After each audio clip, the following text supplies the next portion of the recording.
Hello everybody, Shane1288 here with your weekly RuneScape Byte for Monday, August 5th, 2019. This week sees the launch of the month-long Summer Escape in RuneScape, and this means that we now have 4 weeks of boosts and buffs coming to your RuneScape gameplay right after a double XP weekend and a community event. So first up, starting today, Monday, running from the 5th to the 11th at 23:59 game time, is the Summer Skilling Bonanza, where every non-combat skill in-game will receive a buff. Some of these include woodcutting, which means trees will replenish twice as quickly. Mining, when you're mining an ore, there's 10% chance for you to receive an extra ore.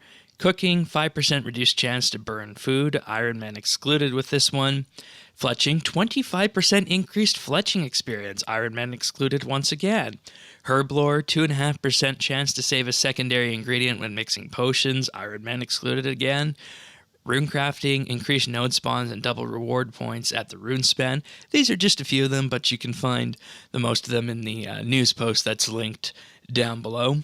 Next week will be Combat and Slayer. The week after that will be Elite Dungeons and Dungeoneering, and the final week it will focus on Anachronia.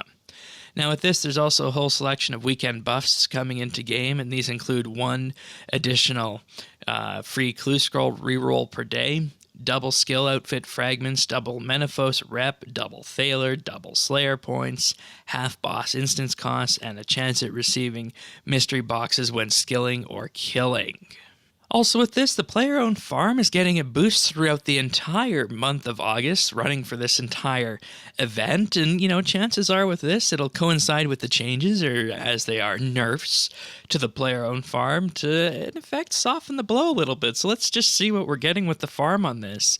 A 10% increased chance of breeding animals, a 5% increased chance for shiny animals, 10% happiness and health from feeding, double yield from harvested animals, 10% more beans from selling animals, 10% increased drop rate of animals from combat, and honeycombs will be 50% more effective when used on animals.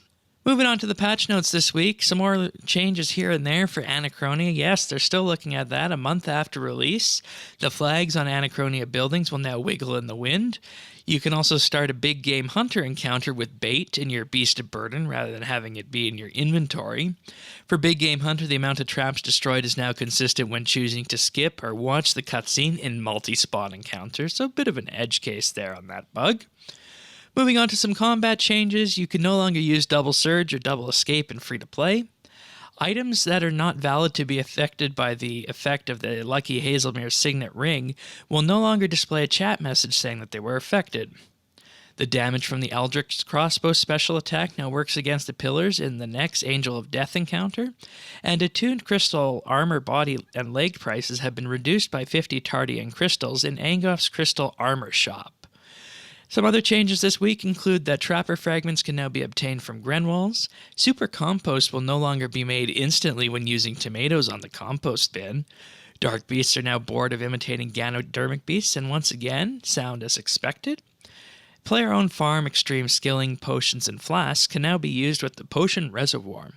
Also some changes to the profanity filter where Strike Worm should no longer be partially blocked, and Warby should no longer be partially blocked as well. I have no idea what those words could be about. That's it for the Weekly Byte. We'll be back this weekend for more RSBANDB update, reflecting on the combat beta, the bank beta, and any other changes that should come across our desk. In the meantime, if you want to play with us, head on over to Friends Chat, BitsBytes in-game, and if you found this video at all useful, like and subscribe. See you this weekend, everyone.